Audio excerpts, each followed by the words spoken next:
Si tu m'écoutes aujourd'hui, peut-être que, certainement d'ailleurs, que tu fais partie de ces personnes qui, comme moi, ont longtemps pensé que faire passer le bonheur, faire passer le bien-être des autres avant le tien, c'était la meilleure chose à faire. Parce que peut-être que comme ça, tu allais te sentir aimé, peut-être que comme ça, tu allais te sentir respecté, peut-être que comme ça, même d'ailleurs, tu allais simplement te sentir vu, te sentir exister, je pourrais dire. Et si tu es là, peut-être que tu en as marre d'ailleurs. Très certainement que tu en as marre de cette situation. Parce que peut-être que ça fait des années que tu fais ça, peut-être que ça fait des années que tu trimes pour que ta famille te voie, pour que les gens de ton entourage, tes amis, ton amoureux, ta chérie, n'importe qui autour de toi, des gens que tu aimes, des gens dont tu as envie d'être proche, tu te rends bien compte que ça fonctionne pas. En tout cas, pas aussi bien que ce que tu aurais pensé, pas aussi bien que ce que tu aurais imaginé, pas aussi bien que ce que tu voudrais dans ta vie. Et d'un coup, tu te retournes vers toi et tu te dis, ben oui, mais moi, qui c'est qui s'occupe de moi? Je vais te raconter une histoire. Il y a 10 ans de ça, peut-être un peu plus maintenant, j'étais avec quelqu'un dont je m'occupais énormément. C'était quelqu'un, je m'occupais de cette personne tout le temps. C'était sa carrière, c'était sa vision des choses, c'était ses envies de voyage, c'était euh, ce qu'il avait envie de manger, c'était tout ça en fait. Tout était dirigé vers lui, tout était dirigé vers cette personne-là. Et j'ai fait beaucoup de sacrifices pour lui. Je suis parti de l'emploi que j'avais. J'ai même quitté le pays où je vivais pour aller dans un autre. Tout était autour de lui. Tout était, en cercle autour de lui. Et à un moment donné, je me suis dit, mais quoi que je fasse, quoi que je donne, c'est jamais assez. C'est jamais suffisant. J'ai toujours l'impression, moi, que je donne, et en échange, j'ai pas grand-chose, ou juste de quoi survivre, voilà. Finalement, j'avais pas ce que je voulais. J'étais toujours triste, et je me disais, mais moi, je pense à toi, mais toi, tu penses pas à moi. Et finalement, qui pense à moi? Et je pense qu'aujourd'hui, si tu es là, si tu écoutes ce que je suis en train de te dire, c'est que tu en es à ce point-là. Tu es à ce point où tu te dis, mais oui, mais moi, qui pense à moi? Qui me donne de l'amour? Qui a envie de m'accompagner dans mes projets? Qui a envie de me voir grandir, de me voir évoluer, de me voir me transformer, d'être toujours plus moi, d'être toujours plus courageux, courageuse, tu vois, d'aller de l'avant en fait. Qui me regarde? Qui me voit évoluer? Et qui me donne le soutien, la force dont j'ai besoin? Et peut-être que si tu es là aujourd'hui, tu te rends compte que autour de toi, il n'y a pas tant de monde que ça. Ce que je suis en train de dire, c'est pas pour te rendre triste, évidemment, c'est pas pour te culpabiliser non plus, c'est pas pour te déprimer, évidemment que non. Mon but aujourd'hui, c'est que tu te prennes en charge, que tu te rendes compte que finalement, ton bonheur, une grande partie de ton bonheur, je dirais pas que c'est la totalité, mais allez, si on veut mettre des chiffres, si on veut mettre des pourcentages, je dirais qu'à 80-90%, ton bonheur, il est dépendant de toi. Il est dépendant de ce que tu fais de ta vie. Il est dépendant de où tu places ton énergie. Et s'il y a quelque chose que j'ai bien compris au cours de toutes ces années, et laisse-moi te dire que mon parcours n'a pas été des plus faciles, c'est aujourd'hui d'ailleurs, c'est pour ça qu'aujourd'hui je te parle de tout ça, c'est parce que je l'ai vécu plus qu'une fois. Je t'ai raconté une histoire seulement, mais il y en a eu des dizaines. Mais aujourd'hui, je veux que tu te rendes compte à quel point tu es important, à quel point tu es importante, qui que tu sois. Et moi, j'ai envie de te dire, regarde-toi devant le miroir et dis-toi peut-être pour la première fois de ta vie que tu es la personne la plus importante de ton univers. Alors, tout ça pourquoi? Parce que finalement, je me suis rendu compte avec toutes ces histoires, je te dis, je pourrais t'en raconter pendant des jours, tellement j'en ai vécu, avant de me rendre compte finalement que j'étais pas dans la bonne voie, je regardais pas dans la bonne direction. Et c'est ça, un jour je me suis dit, j'en étais vraiment arrivé à un point, tu sais, dans ma vie où je donnais, comme je te disais tout à l'heure, je donnais énormément aux gens. Je leur donnais beaucoup d'espoir, je les écoutais, je leur donnais des conseils. C'était même pas mon métier d'ailleurs à cette époque-là, hein. C'était quelque chose que je faisais entre guillemets pour le plaisir. Mais au final, ça ne m'apportait que de la tristesse parce que je passais mon temps à récupérer les peines et je dirais les difficultés intérieures de ces personnes-là. Et au final, moi, je me retrouvais pillé de toute mon énergie, de tout mon amour, de toute mon affection, de tous mes conseils. Et j'étais vide. À la fin de la journée, j'étais vide. Tout ça, ça a entraîné des dépressions, évidemment, puisque je suis humain et puis je suis sensible, très certainement comme toi d'ailleurs. Et donc voilà, ça m'a amené à des dépressions, à des moments vraiment très difficiles, des dépressions tellement importantes que je te laisse imaginer la suite. Parfois, tu as même envie d'en finir parce que tu te dis mais comment je vais faire ? Comment je vais faire ? Moi, je donne et puis j'ai rien en échange, j'ai plus rien pour moi. Et c'est à ce moment-là que je me suis dit non, stop. Maintenant, j'arrête. J'arrête de culpabiliser, de faire passer mon bien-être avant celui des autres. À ça, il y a plusieurs raisons. La première, et il faut être honnête et logique, la première, elle est totalement égoïste. Mais un égoïsme qui n'est pas nocif, parce que c'est vrai que c'est un mot qu'on utilise souvent de manière très péjorative, et puis c'est pas forcément faux non plus. Disons qu'il faut y avoir il faut, je dirais, équilibrer l'égoïsme que tu vas avoir envers toi. Mais pour moi, c'est pas de l'égoïsme dans le sens où tu penses à toi parce que, comme je te le disais, tu es la personne la plus importante de ta vie. Tu es la personne la plus importante de ton univers. Tu es au centre de ton univers. Tu n'es pas au centre de l'univers en tant qu'endroit, on va dire, mais tu restes quand même le centre de ton univers. Si toi, tu t'effondres, tout ton univers s'effondre avec toi. Toute ta vie s'effondre avec toi. C'est donc finalement une question de survie. C'est même plus de l'égoïsme, c'est de la survie. Pour moi, c'est la chose la plus intelligente à faire aujourd'hui. Tu vois ? Parce que c'est vrai qu'on vit quand même dans une société, et je pense que je t'apprendrai pas grand-chose en te disant ça, mais c'est important de le redire. On vit quand même dans une société où on est constamment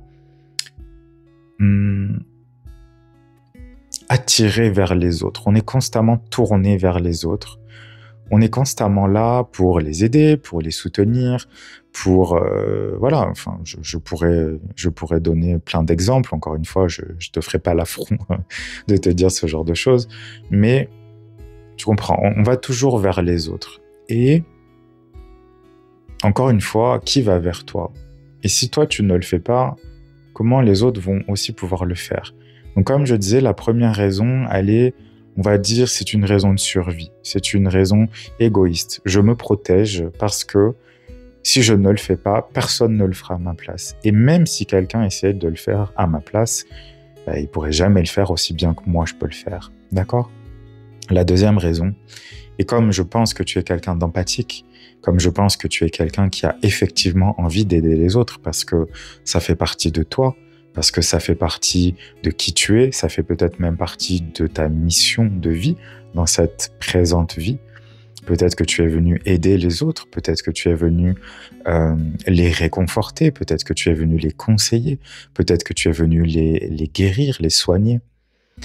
Eh bien, si tu ne prends pas d'abord soin de toi, comme je te le disais tout à l'heure, si tu t'effondres, qu'est-ce que tu vas pouvoir faire pour les autres ? Rien.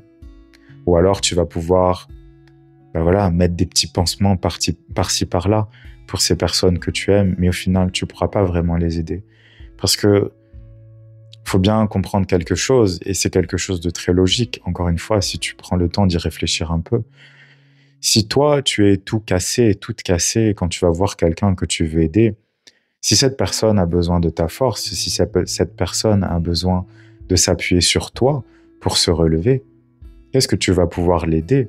comment tu vas pouvoir l'aider si toi, au moindre petit coup de vent, tu t'effondres par terre parce que tu n'as pas pris le temps de te renforcer, parce que tu n'as pas pris le temps de prendre soin de toi.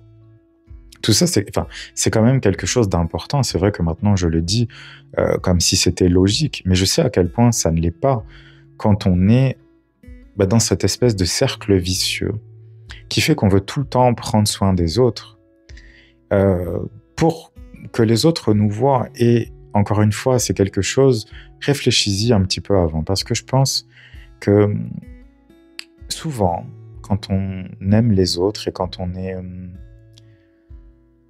oui, quand on a à cœur finalement leur bonheur, leur bien-être, il y a quand même allez, je vais le dire, je sais que ça va peut-être te faire saigner un peu des oreilles, peut-être que ça va te déranger ce que je vais te dire là, mais il y a peut-être une certaine forme d'orgueil là-dedans. Pourquoi ? Parce que souvent, quand on est comme ça, très empathique, très sensible, qu'on veut être bienveillant avec tout le monde, qu'on veut aider tout le monde, ou en tout cas les gens qu'il y a autour de nous, les gens qu'on aime, les gens dont on partage la vie, on va vouloir d'une certaine manière, surtout si on n'a pas beaucoup confiance en nous, surtout si on a vraiment envie que les autres nous voient, on va avoir tendance à développer un orgueil protecteur, parce que finalement sans lui, on s'effondrerait peut-être bien plus vite qu'en temps normal. Mais finalement, on a envie de se sentir indispensable. Et c'est pas une mauvaise chose du tout. Loin de moi l'idée de te dire que tu n'es pas indispensable.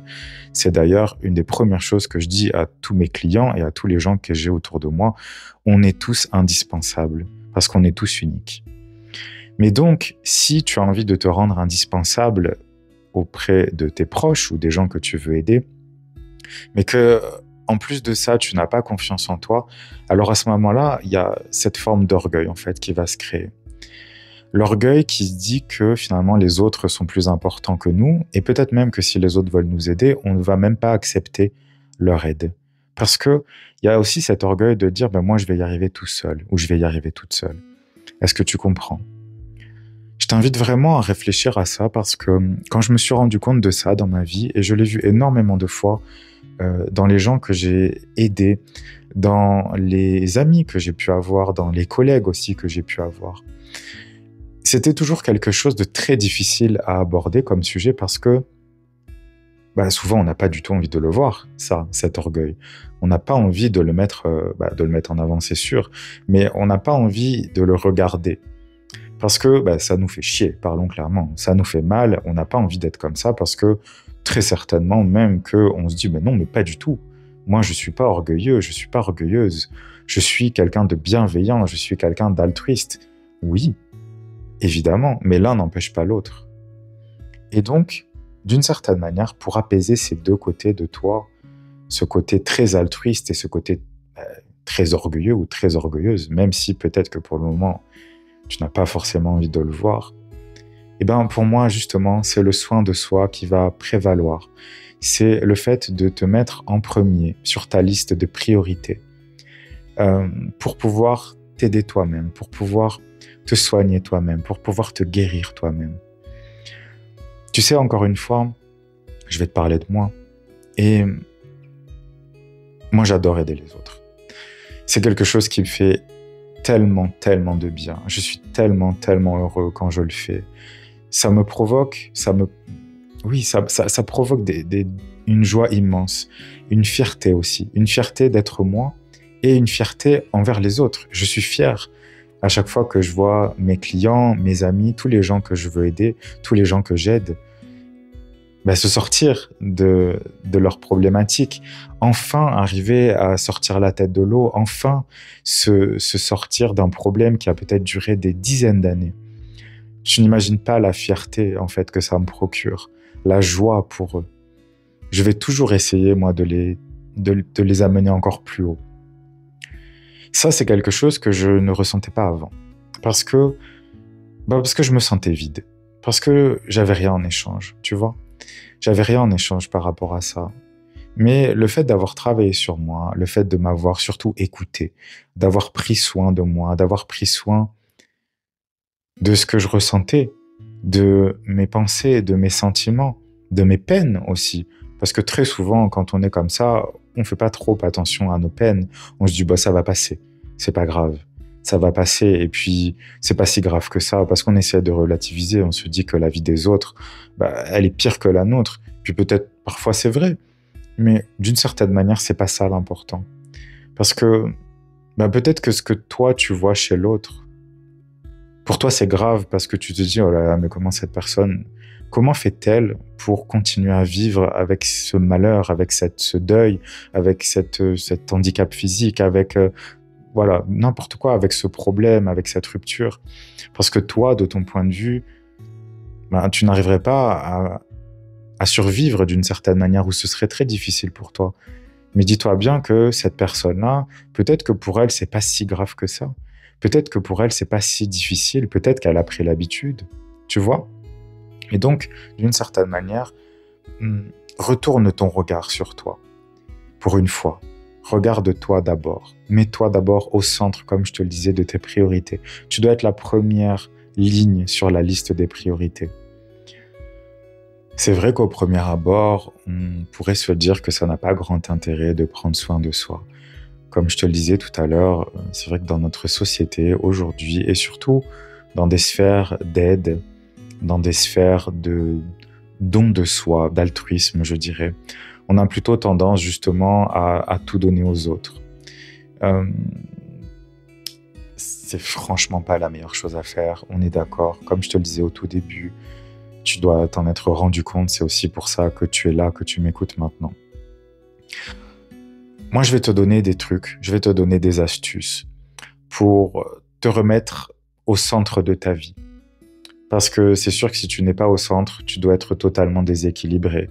Peut-être que ta vie, elle est compliquée en ce moment. Et encore une fois, peut-être que si tu m'écoutes maintenant, c'est peut-être que tu es arrivé au bout du bout de ce que tu pouvais donner, de ce que tu pouvais faire. Et là, il y a un moment où il faut dire stop. Et j'ai envie de te dire, c'est peut-être la meilleure chose qui puisse t'arriver maintenant. Certes, les circonstances ne sont peut-être pas très sympathiques. Peut-être que, comme je te le disais, tu es au bout du bout. Mais d'une certaine manière, tu peux te féliciter. Tu peux être fier de toi d'en être arrivé à cette conclusion que stop, j'en ai marre. Je vais arrêter de culpabiliser maintenant. Mon bien-être, il est aussi important, si ce n'est beaucoup plus important que celui des autres.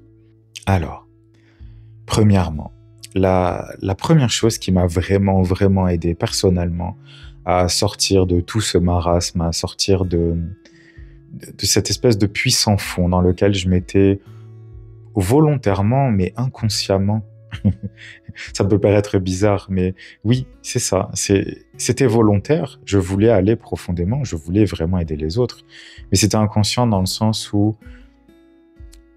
je ne voyais pas exactement ce qui se passait autour de moi. Je sentais que j'allais de moins en moins bien. Je sentais que je me vidais de mon énergie. Et aussi, et je pense que c'est la pire des choses, je me rendais compte à quel point j'en avais de moins en moins envie. J'avais de moins en moins envie d'aider les autres parce que, et même si c'était inconscient, je me rendais bien compte que j'étais en train, petit à petit, de mourir. Et j'emploie ce mot, même si c'est un peu brutal, je l'emploie parce que c'est la vérité. Je me sentais vraiment partir, je me sentais vidé de mon énergie, vidé de mes envies d'altruisme, vidé de toutes ces choses-là, de tout ce qui faisait mon essence. Puisque moi, c'est quelque chose que j'ai voulu faire depuis tout petit. J'ai mis du temps à le faire, mais justement parce que j'avais besoin aussi de me guérir avant. Mais donc, la première chose que j'ai utilisée pour me sortir de tout ça, c'est l'astrologie. L'astrologie au début, et ce que je vais te raconter est bien entendu vrai, mais je n'y croyais pas du tout. Pas du tout. C'était quelque chose... Alors, ça m'intriguait beaucoup. Ça m'intriguait, mais je n'y croyais pas parce que je me disais, bon, c'est un peu bizarre. Et pour moi, l'astrologie, finalement, c'était ce que la plupart des gens pensent, c'est-à-dire quelques lignes dans le journal le matin avec des trucs qui, finalement, pourraient aller à tout le monde et à n'importe qui. Et je trouvais ça, finalement, totalement idiot. Je n'ai pas vraiment changé d'avis sur cette chose en particulier, mais à un moment donné de ma vie, je me suis donné la possibilité d'aller voir plus loin. Et je me suis dit, pourquoi si cette science est si idiote que ça, et si ça ne fonctionne pas, pourquoi ça existe encore après autant de milliers d'années? Il faut savoir que l'astrologie, c'est quelque chose qui est extrêmement ancien. C'est une des premières sciences qui a existé, et elle existe encore aujourd'hui, sous plusieurs formes évidemment. Mais je me suis donné la possibilité d'aller plus profondément là-dedans, parce que je me suis dit, au pire, ça fonctionne pas. Et comme j'ai un esprit très scientifique, malgré toutes les spécialités que j'ai aujourd'hui, pour moi, l'esprit scientifique, c'est justement le fait d'expérimenter. C'est-à-dire, on me donne des éléments, on me donne des connaissances, je vais apprendre, je vais comprendre et je vais expérimenter. Et si ça fonctionne, je le garde pour moi. Si ça fonctionne pas, au moins j'aurai essayé et je saurai ce qu'il en est. Évidemment, tu t'en doutes, aujourd'hui, c'est un de mes principaux outils pour travailler parce que ça marche extrêmement bien. Pourquoi je te dis ça? Tu as très certainement, en général c'est le cas, si ce n'est pas le cas, je t'invite évidemment à aller voir peut-être à créer une carte gratuite sur un site gratuit comme par exemple astrothème.fr où tu vas pouvoir voir ta carte du ciel en inscrivant ta date de naissance, ton heure de naissance et ton lieu de naissance. Tu vas avoir en tout cas la base des informations sur ton thème natal. Pourquoi c'est important l'astrologie? Parce que c'est une base. Qu'est-ce que c'est une carte natale? Une carte natale, c'est, on pourrait dire, le GPS de ton âme. C'est une carte de route que ton âme t'a fournie au moment de ton incarnation. Si tu ne crois pas à la réincarnation, c'est pas grave, ça marche aussi. C'est dans tous les cas une carte de route pour ta vie. À l'intérieur de ça, on va tout voir. On va voir tes forces, on va voir tes faiblesses. Tu vas pouvoir aussi avoir certaines indications, par exemple, pour le coup, si tu y crois, à tes vies antérieures, à tes prochaines vies, pourquoi tu viens ici? Qu'est-ce que tu es venu faire dans cette vie? Qu'est-ce que tu es venu faire dans ce monde? Pourquoi es-tu né dans ce pays? Etc., etc. C'est vraiment la base pour moi parce que si tu n'as pas cette base pour te comprendre, si tu n'as pas cette base pour te mettre au centre de ta vie, pour moi, c'est pas complet. J'en suis vraiment arrivé à cette conclusion-là. Loin de moi l'idée de dépendre de quoi que ce soit, de quelque outil que ce soit, mais il faut bien avouer que l'astrologie, c'est quand même super pratique. Moi, il y a un point en particulier dans le thème astral dont on parle très rarement d'ailleurs dans l'astrologie, je dirais traditionnelle, tu mets autant de guillemets que tu veux autour de ce mot, mais c'est un astéroïde, donc c'est une toute petite planète. Il faut savoir évidemment que l'astrologie se base sur les planètes du système solaire, donc ce sont vraiment j'allais dire des êtres physiques, ce sont vraiment des boules de gaz, des boules de terre, etc., comme notre Terre. Donc il y a une réalité physique derrière ça, et énergétique évidemment, sinon ça n'aurait aucun impact sur nous. Ce que j'aime en particulier utiliser pour ce genre de questions, de se remettre au centre de sa vie, ça va être un tout petit astéroïde qui s'appelle Chiron. Chiron représente le guérisseur. Chiron représente le guérisseur dans le thème natal. Il nous dit qu'est-ce qu'on doit guérir en premier, quelle est finalement la guérison la plus importante de notre vie en cours. Encore une fois, que tu crois à la réincarnation ou non, ça fonctionne quand même. Donc, suivant où Chiron se place, dans quel signe, dans quelle maison, si tu connais un petit peu l'astrologie, tu vas avoir une idée très précise. Et suivant quelle planète se trouve à côté de Chiron, quelle planète se trouve, on va dire, en aspect avec Chiron, donc si elle forme des angles particuliers, je ne vais pas rentrer dans les détails, j'ai pas envie de t'embrumer le cerveau, mais suivant où se place Chiron, on va vraiment avoir une compréhension profonde et précise de finalement quelle est ta plus grande blessure dans cette vie. C'est très important à comprendre ça parce que Souvent, grâce à cette information, alors évidemment, c'est pas la seule, hein, un thème astral, ce sont des dizaines et des dizaines de points, de planètes, d'angles, etc. qu'il faut prendre en compte. C'est pas quelque chose qui est... Moi, je sais que maintenant, il y a beaucoup d'intelligence artificielle qui peuvent faire ça. Pour moi, un thème astral ne peut être fait que par un humain, parce qu'une intelligence artificielle, elle est artificielle. Elle ne va pas ressentir les choses. Chiron va être important, va être intéressant parce que justement, il nous parle de ta guérison. Il nous parle de ce qui est le plus important à mettre en avant, à mettre au centre de ta vie, même si c'est difficile, même si c'est compliqué, même si ça fait mal, de le regarder enfin avec tes vrais yeux, de le regarder enfin avec tout ton être, avec tout ce que tu es, tout ce que tu as vécu dans ta vie. Et peut-être que toi qui m'écoutes, tu as peut-être 18 ans, mais tu en as peut-être aussi 75. Et finalement, ça n'a pas d'importance. Évidemment que plus tu es jeune et plus tu travailles sur ces blessures, plus tu travailles sur cette guérison-là, et plus ta vie sera, je dirais, simple. En tout cas, il y a des choses que tu vas pouvoir éviter. C'est un fait, il ne faut pas non plus se leurrer. Mais ce que je veux dire, c'est que même si tu as 75 ans ou même plus que ça n'a pas d'importance. Du moment que tu veux guérir, du moment que tu as envie, encore une fois, de te remettre au centre de ton existence, au centre de ta vie, et que tu te priorises dans le soin que tu vas donner, donc à toi en premier et pas aux autres.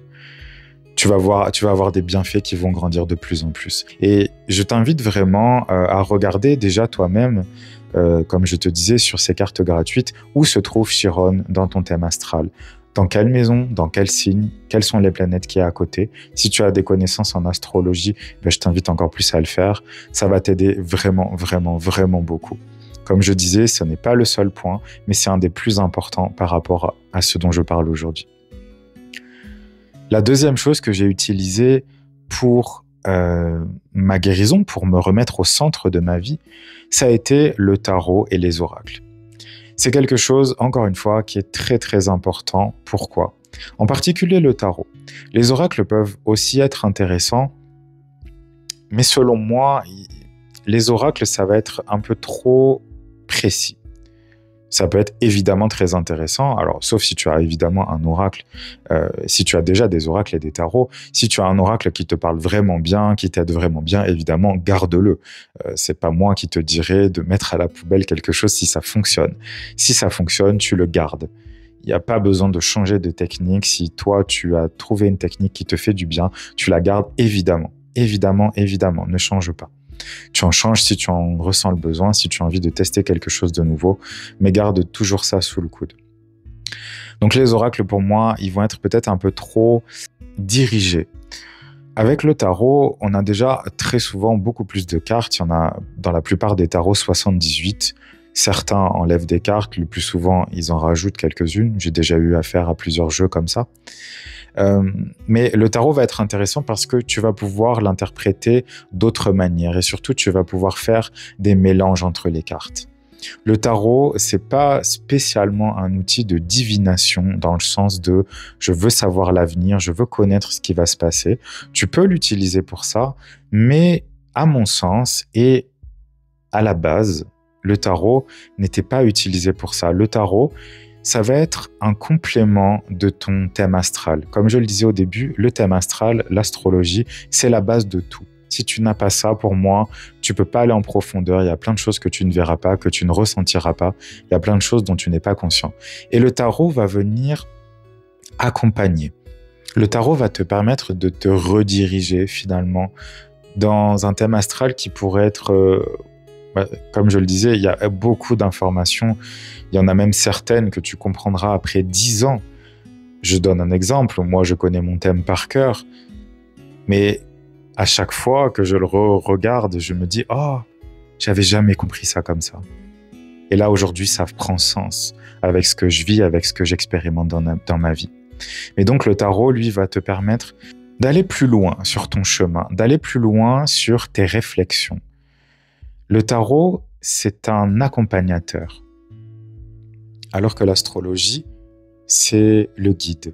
Le tarot, l'accompagnateur. Est-ce que tu vois la différence ? il va t'aider à comprendre, il va t'aider grâce aux images. Choisis vraiment un tarot qui va te parler au niveau des images.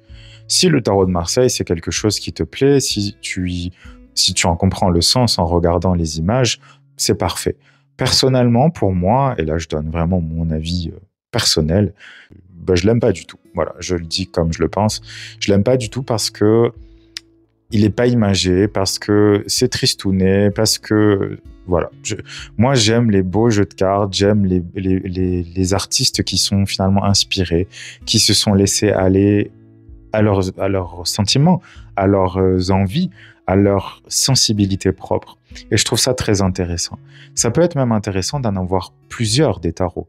Moi, j'en ai plein, j'en ai des dizaines des tarots, j'ai plein d'oracles aussi, parce que suivant les situations, je vais pas utiliser les mêmes. Suivant, ben moi déjà dans ma vie personnelle, quand j'en ai besoin, je vais utiliser un tarot pour telle situation, puis un autre pour telle autre situation.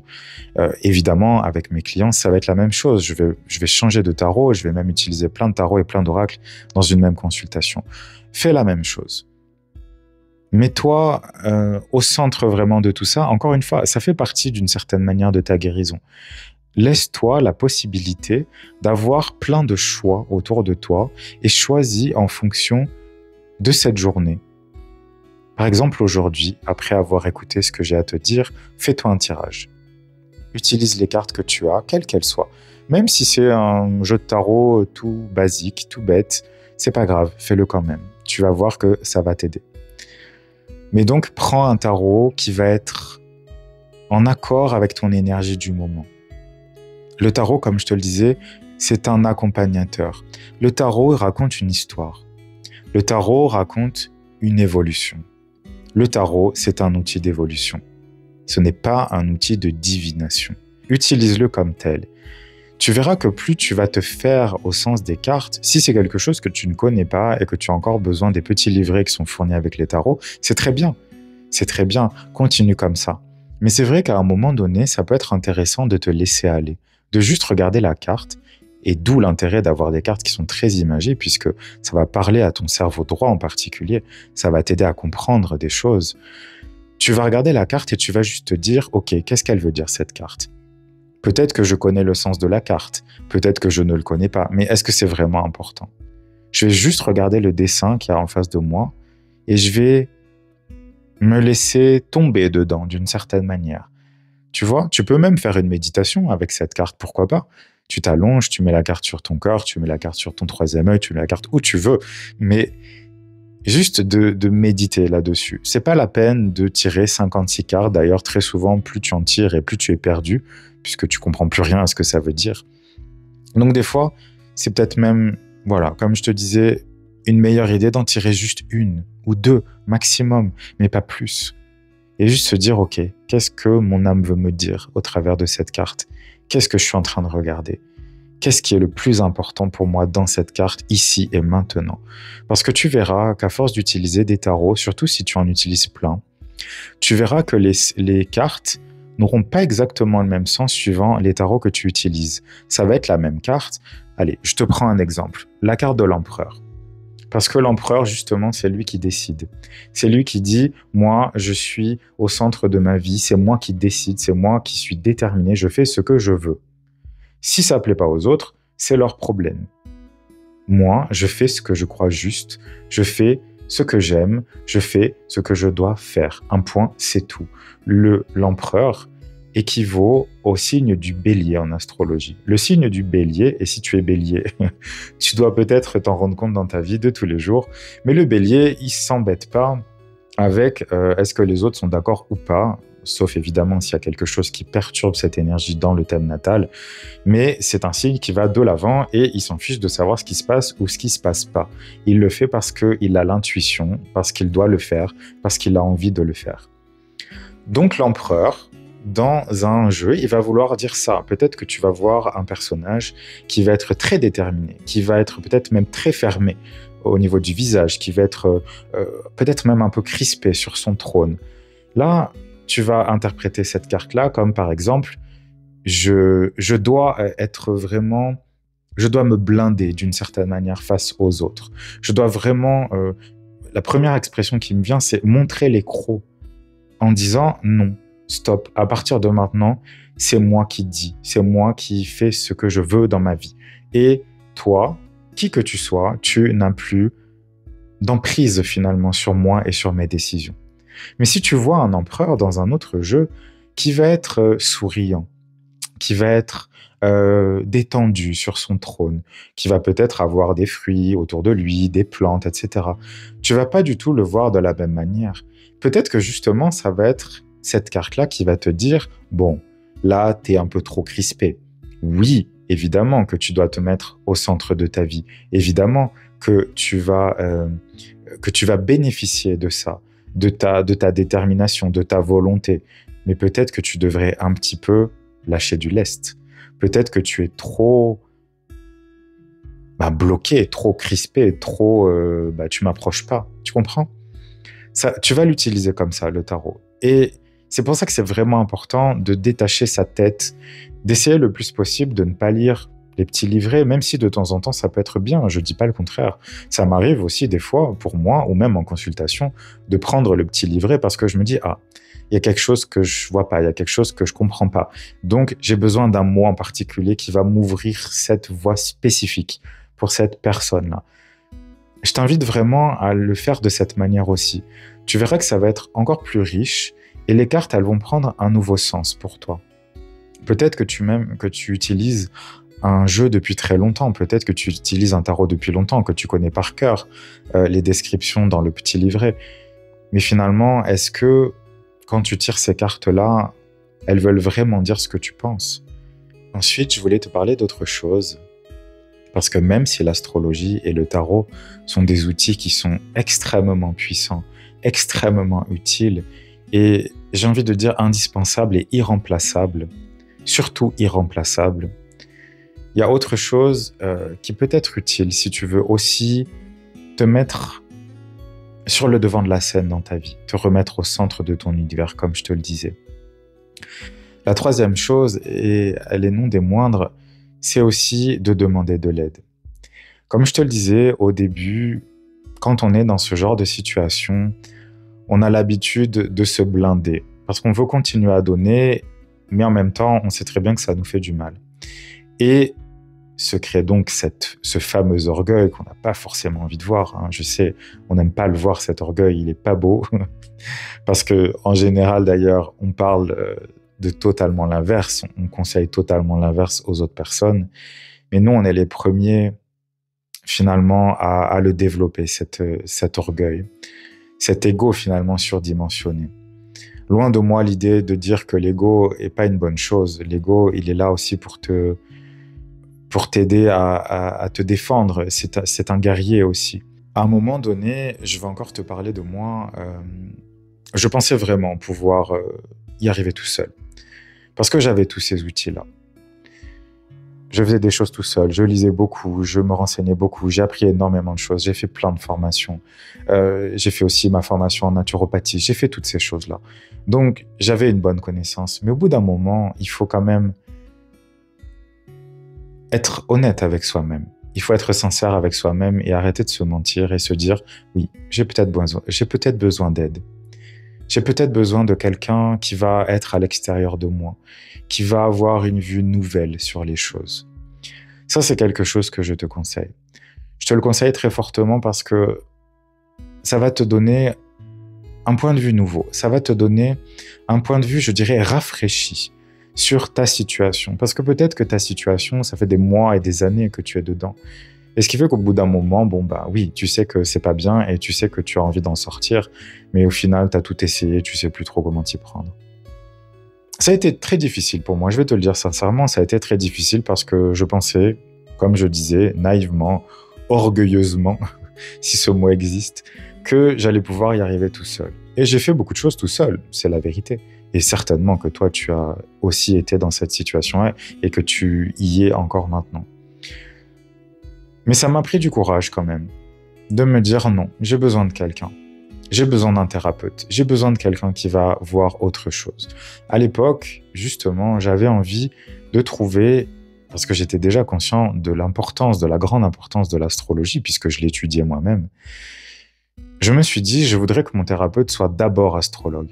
Et ensuite, bah, il aura ses spécialités. Mais je veux d'abord qu'il ait cette vision sur moi, parce que quand on arrive à analyser un thème natal, on voit beaucoup de choses. Et donc, finalement, alors je n'irai pas jusqu'à dire que c'est l'équivalent de 10 ans de psychanalyse, mais pourquoi pas?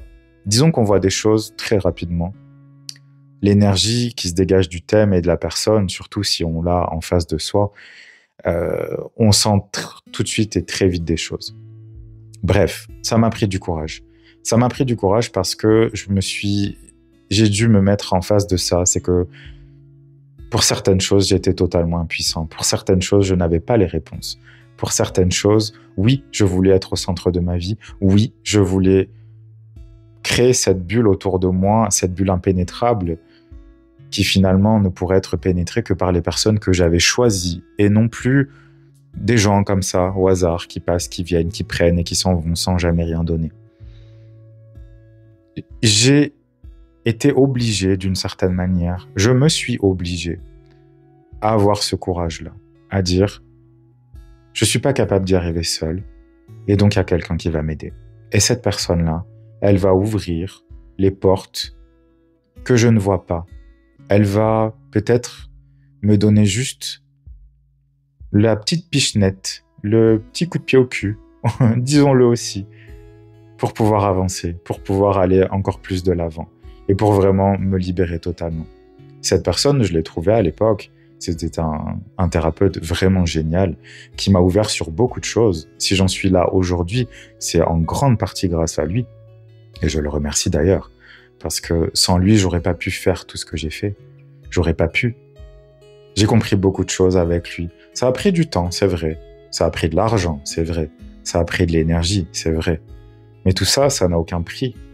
Ça n'a aucun prix face à ce qu'on gagne, face au temps que tu vas gagner, face à l'énergie que tu vas gagner, face à l'amour pour toi que tu vas gagner. Et en plus, cet amour, et c'est ça qui est génial, c'est que tu vas pouvoir après le redistribuer ou en tout cas donner le surplus qu'il y a, tu vas pouvoir le donner aux autres.